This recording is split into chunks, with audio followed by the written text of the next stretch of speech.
Hello everyone. In this essay, we will be talking about my theory about how Arthur's story is actually the end of History of Kingdom. So we know that Excalibur is the debut song of Kingdom. It's full of strength, stunning character-centric scenes, lots of intense fighting and color schemes.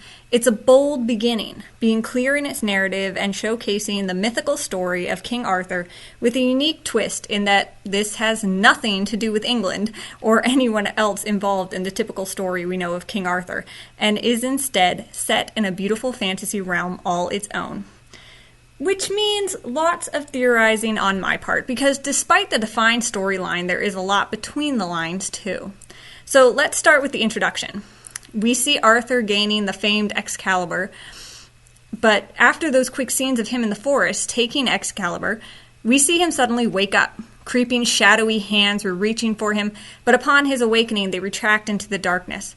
Arthur is laying on what appears to be an altar of some sort, and it's curious. How did he end up there? How long has he been asleep? I don't know why, but I always sort of ignored this aspect, which is weird because it's pretty interesting.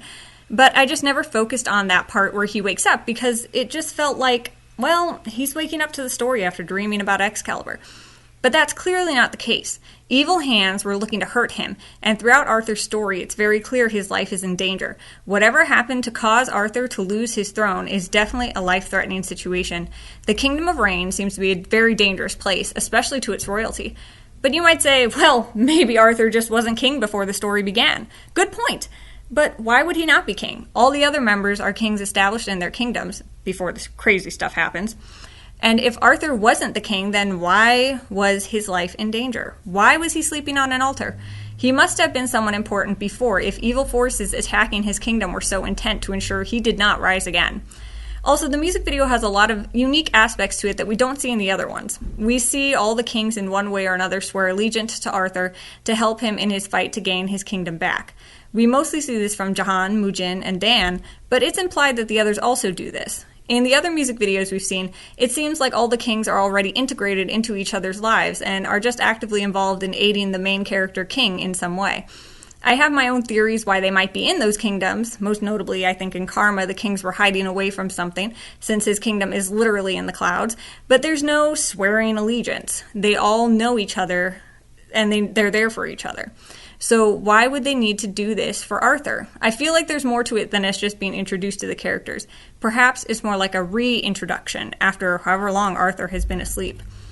The other unique aspect is that Arthur gains his throne instead of losing it.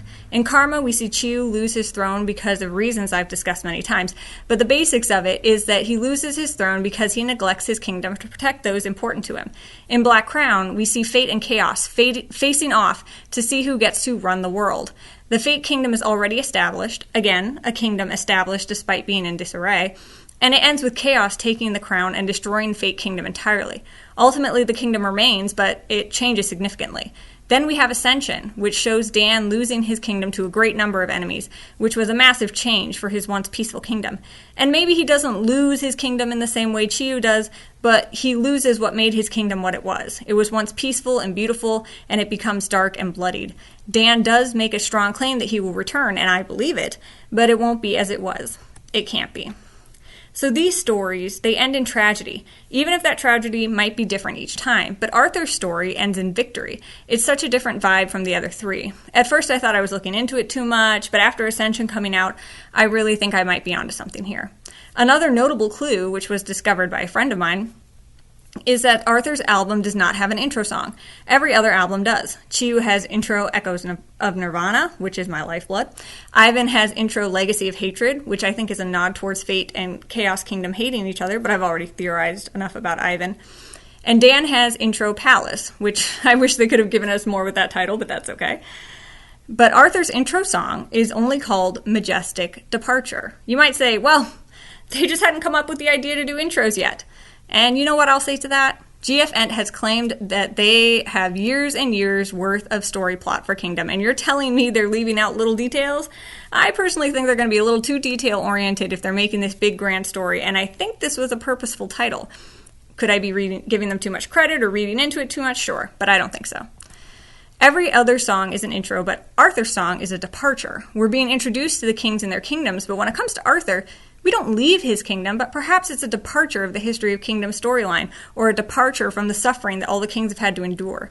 Now, let me get into my full theory and what I actually think is going on here.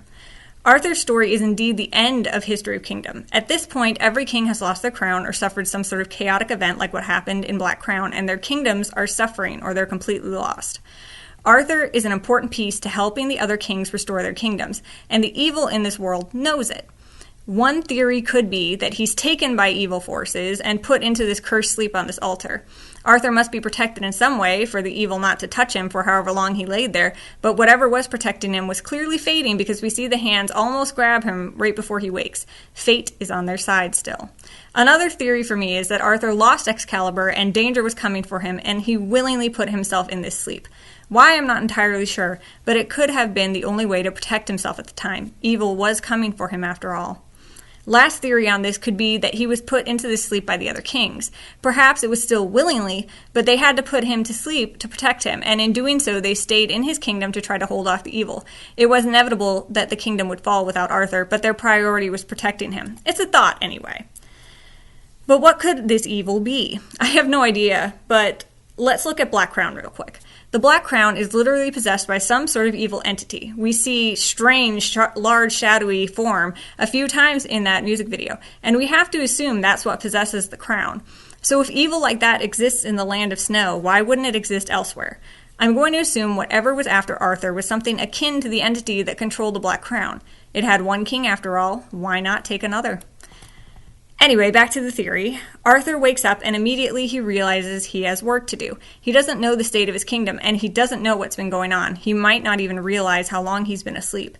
As he wanders, Jahan saves his life from explosions. What caused these explosions isn't revealed, but we have to assume it's the same evil that's been following Arthur around.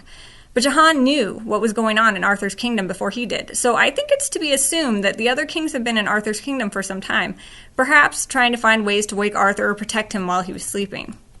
Then we have Dann, who shows Arthur the state of his kingdom, which seems to be mostly on fire.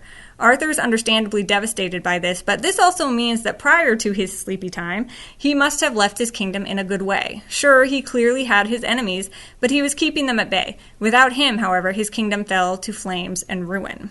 And this is another indication to me that Arthur was king prior to the start of the music video. To the start of the events, anyway, that led him to that sleep, and then in the beginning of the music video.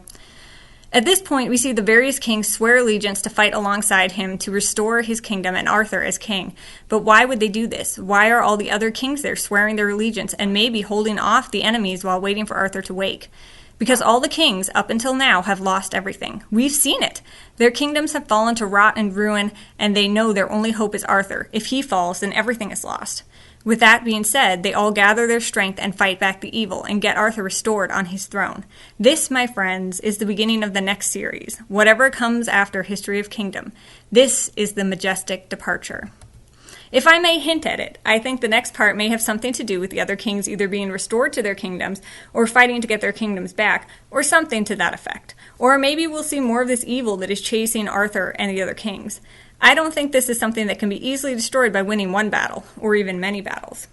Anyway, I think those are all my thoughts and all of my evidence. I'm sure I could drag in some other things to add to this, but I think I'll stop there because those are my most solid pieces of evidence. This is a theory, so obviously if you don't agree, that's cool, but I'd love to know your thoughts. And obviously this could be destroyed by any of the music videos we see going forward, so I'm pretty much on thin ice, but I really hope you enjoyed my theory anyway, and that's all I got. So I hope you guys have a really good day, hope you enjoyed this theory, and let me know your thoughts.